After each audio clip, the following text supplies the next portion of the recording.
Well, I think actually it showed a degree of awareness about the good fortune of the BBC in having a guaranteed source of income, which people are required to pay, no matter what their current state of their own finances. It's enforced by law, and it means that the BBC doesn't have to face the same degree of competition and operate in the commercial marketplace. All of that is absolutely true. Now, I mean, I think he says it's amazing that people seem willing on paying it. I suspect that that is changing. We are seeing more and more people, particularly younger people, saying that they don't see the need to pay the licence fee any longer. They don't watch the BBC. And I've always believed that the licence fee is probably the least worst for the moment, but that that it cannot continue indefinitely. And it may be that Tim Davie is beginning to see that. But it doesn't say much for the BBC, does it, John, that the only way that they can get people to pay for their products is by the criminal law forcing people to pay whether they want to or not, whether they want to watch their material or not. Surely it's a massive anachronism in this day and age to have that in place when there are so many channels. Surely they should compete like everybody else in the open market and go to subscription. And if it's so popular and such good value for money, presumably everyone will be queuing up to pay for it. So what have they got to worry about? Well, the problem is, though, you can only have a subscription channel if you have a smart TV with an internet connection. And there are still a lot of people who rely on Freeview. They don't have smart TVs. They get their TV through the aerial, and you can't have a subscription system on that system. So for the moment, subscription is not really a viable proposition. I think that will change. I think in time everybody will get their TV via the internet, and when we reach that point, then subscription is a possibility. And the BBC and indeed the government are beginning to talk about a mixed model, about introducing some services voluntarily on subscription. And I think that has to be the direction in which we will eventually move. Now, I thought he was quite honest here. You know, it was a private meeting. I love the way private meetings now are being leaked to everybody in one way or another. And it just doesn't happen in politics. It was obviously against him.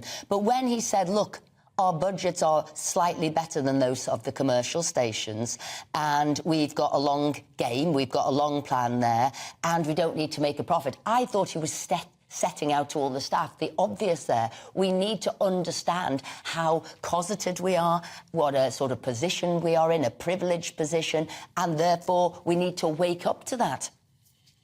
Well, Ezra, I agree with you, and that was slightly how I read it. What I think is a bit of a shame is that whilst he was prepared to say that to his staff in private, that's not his public message. His public message has been, oh, we're subject to this terrible squeeze on our finances. We're going to have to cut back local radio, which I think is a huge mistake. I think it's one of the things the BBC is really good at, is local radio, and they should not be removing services in the way they're proposing.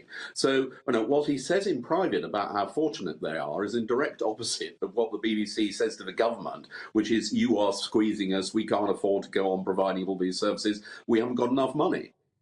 I mean, the one thing they certainly don't seem to be able to cut is Gary Lineker. It'd certainly suit me if they managed to cut Gary Lineker out of the schedule. But taking that aside, how long do you think the licence fee's got, John? What if you were looking into the future, how long do you think it's got before it becomes impossible to continue with?